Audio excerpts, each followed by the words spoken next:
The Two Witnesses, Their Cause, Number, Character, Furniture, and Special Work, by David Steele, Cincinnati, Time Steam Printing, 1859. Preface.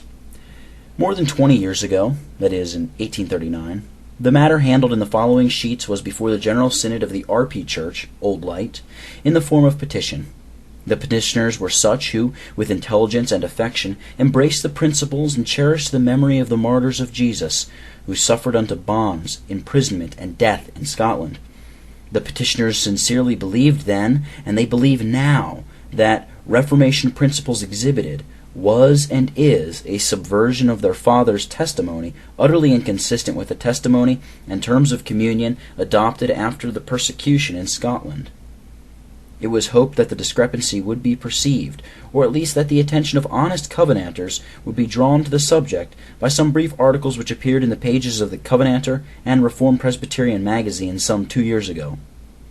But no, it is still easier to revive the memory than the principles and examples of the martyrs, Matthew 23 verses 30 and 34, that our witnessing and martyred fathers of the Second Reformation were identified with the great cloud of witnesses, Hebrews 12 verse 1, in principle, conduct, and suffering, was firmly believed by themselves.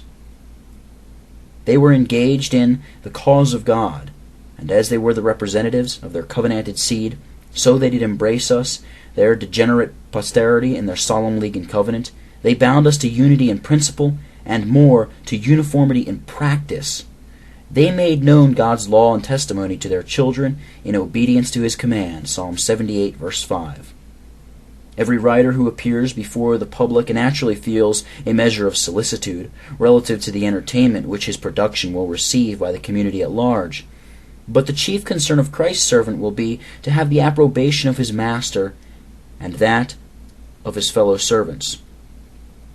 The reader of the following sheets, or the reviewer, if any shall deem it worthy of notice, is requested for his own sake not to confound in his thoughts the visible with the invisible church, divine with human testimony or authority, saving faith with terms of communion. Long experience and observation suggest this caution. The whole is committed to the patronage of the faithful and true, as a feeble help to support the faith and patience of his saints. David Steele, Sparta, Illinois, January 1859. The Two Witnesses. Quote, I will give power unto my two witnesses, and they shall prophesy. Unquote. Revelation 11, verse 3.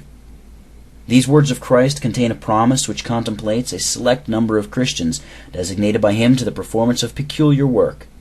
The peculiarity of their work is indicated by the term prophecy. For whereas we commonly attach the idea of giving testimony to our conception of a witness as his appropriate function, it is other functions proper and peculiar to them. Their title, witnesses, suggests a case in law, and, as in all judicial trials, so it is here, a cause at issue, involving law, parties, facts, judge, witnesses, etc. Indeed, the promise in the text itself supposes parties in opposition contending earnestly about matters of vital interest to them respectively. The cause, in short, is that of truth and righteousness, laws and facts, doctrine and practice. The speaker in the text is the same who, in the first verse, commanded John to, quote, arise and measure the temple, unquote, etc. By referring to the 10th chapter, 1st and 5th verses, the reader will perceive that the person styled angel is none other than the angel of the covenant, the divine mediator, who sets his right foot upon the sea and his left foot upon the earth, as rightful Lord of both, whom the eternal Father hath appointed heir of all things, Hebrews 1 verse 2. This work of measuring, enjoined upon the Apostle John, could not be completed by his personal ministry, because he was not suffered to continue by reason of death, and the special work, consisting of ministering and authoritatively distinguishing between the clean and the unclean during the whole period of opposition by Antichrist. John's successors, the witnesses, are therefore empowered by the Lord Christ to carry forward the same work and bring it to a triumphant consummation. It is worthy of remark further that the word power, as used in the text, is supplemental, there being no term answerable to it in the original, which reads thus, quote, I will give unto my two witnesses, that they may prophesy, unquote. The word power is as suitable as any other to supply the ellipsis, but it is here a term of very extensive import, comprehending all furniture for the special and arduous services allotted to the witnesses. In prosecuting our inquiries, the following arrangement is adopted for greater clearness. Consider, number 1, the cause at issue; number 2, the number of witnesses; number 3, their character; number 4, their furniture; and number 5, their work. Number 1, the cause at issue is divine truth, all the precious truths of the Bible together with their faithful application. And first, these witnesses have it in charge to assert and declare that Jehovah, and He only, is God. Before me there was no God formed, neither shall there be after me. Therefore ye are my witnesses that I am God. Isaiah 43, verse 10 and verse 12. Also, that God alone, the author of man's being and social nature, has an incontestable right to teach and govern the human family. Ye shall not add unto the word which I command you, neither shall ye diminish aught from it. Deuteronomy 4, verse 2. But it may be asked, what have the witnesses to do with the rights of God put forth in the Old Testament? Answer: these witnesses cannot maintain their position against anti-Christian opposition unless they fall back on Old Testament authority. The whole outline of their testimony, as given in the book of Revelation, demonstrates their familiarity with and reliance upon the authority of the Old Testament, especially prophecy, since their business is to prophesy. As their faith must not stand in the wisdom of men, but in the power of God, so it is built on the foundation not merely of apostles, but also of prophets. Ephesians 2, verse 20. The faith of God's elect and an acknowledging of the truth which is after godliness go together. Titus 1, verse 1. Second, it is the providence of these witnesses to assert the claims and enforce the obligations of Jehovah's law upon their fellow creatures, as individuals, in the family, the church, and the civil commonwealth, saying with a loud voice, quote, "Fear God and give glory to Him, and worship Him that made heaven and earth, and the sea, and the fountains of waters," unquote. Revelation 14, verse 7. But it pertains to the functions of these witnesses to testify against, quote, "all ungodliness and unrighteousness of men," unquote. Quote, "Cry aloud, spare not, show my people their transgressions, and the house of Jacob their sins," unquote. Isaiah 58, verse 1. They are to state the cause of controversy and render it intelligible to all concerned, and this is indeed their most difficult task, owing to the fact that, quote, "all the world," unquote, are in opposition to them and to their cause. The very attempt to state that cause has often furnished the adversaries with occasion to contradict and blaspheme. Still, they may not, at any hazard, shun to declare all the counsel of God. The cause, in brief, resolves itself into this: whether Christ or Belial shall rule, whether righteousness or unrighteousness be indifferent, whether he that believeth hath part with an infidel. These few specifications with their necessary connections cover the whole ground of controversy. Number 2. Consider the number of these witnesses. They are 2, as this is the smallest number that can establish truth, Deuteronomy 17:6 and Deuteronomy 19:15. The lawgiver himself, addressing the Jews, says, quote, "It is written in your law that the testimony of 2 men is true," unquote. John 8, verse 17. Not that we are to receive the testimony of 2 men. The experience of all men is that, quote, "a false witness will utter lies," unquote, and it is sometimes found that 2 may agree together to tempt the Spirit of the Lord, Acts 5, verse 9. But on the supposition that the witnesses are competent and credible, then it is the decision of Christ, endorsed by the common sentiment of mankind, that, quote, "we receive the witness of such men," unquote, 1 John 5, verse 9. And although the witness of God is greater than that of any number of men, still, human witnesses do not need to be inspired to render their testimony credible. For then, as the reader will perceive, the testimony is that of God, and of course ceases to be human testimony. The point is of the greatest moment, since not one word uttered by these 2 witnesses is inspired in the proper and formal sense of inspiration. This is too great an honor to confer upon the very chiefest of our covenanted confessors or martyrs. It savors too much of Rome. Second, these witnesses are only 2, to indicate that they are comparatively few, just so many as our sovereign Lord deems sufficient to defend and propagate the truth as it is in Jesus, and to exemplify its power in actual life.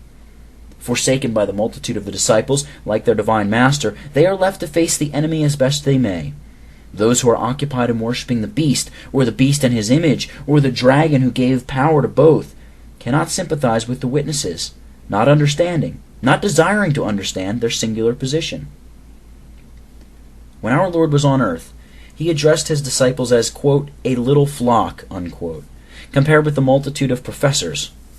Just so it is in reference to these, quote, out of each of the 12 tribes of Israel were sealed 12,000, unquote. Assuredly but a fraction part of each, and so of all the tribes of Israel, Revelation 7, verses 5 through 8.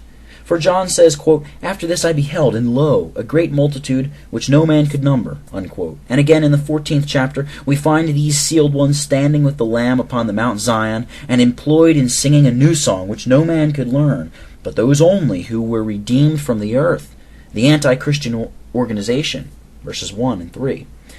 The sealing of these has an evident allusion to a similar transaction of old, quote, go through the midst of the city, through the midst of Jerusalem, and set a mark upon the foreheads of the men that sigh and that cry for all abominations that be done in the midst thereof, unquote. Ezekiel 9, verse 4. The object is the same, for distinction and preservation.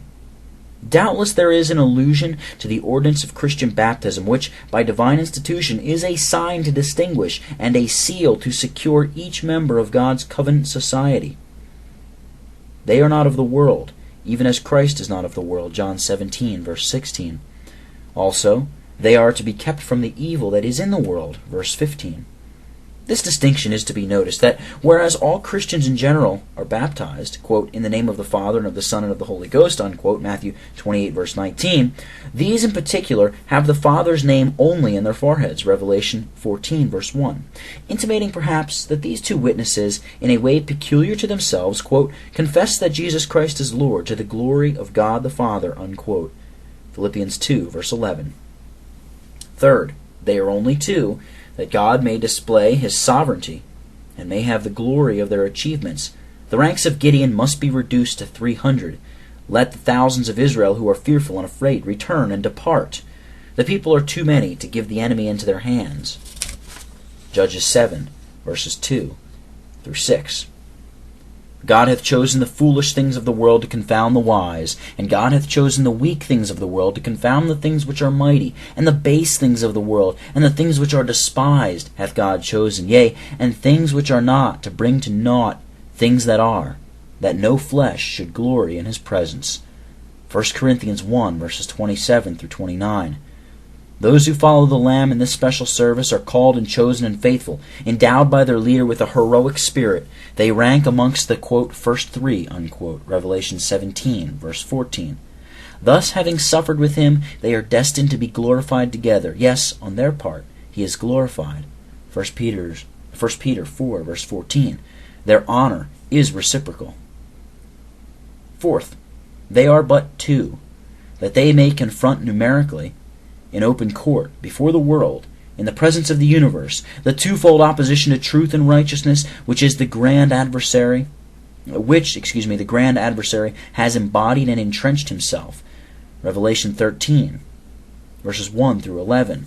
Because the beast of the sea and the beast of the earth are in unholy alliance to resist the authority and vacate the claims of the Lord and his anointed. It is reasonable, as it is scriptural magistracy and a gospel ministry, that by these moral government and social order might be secured.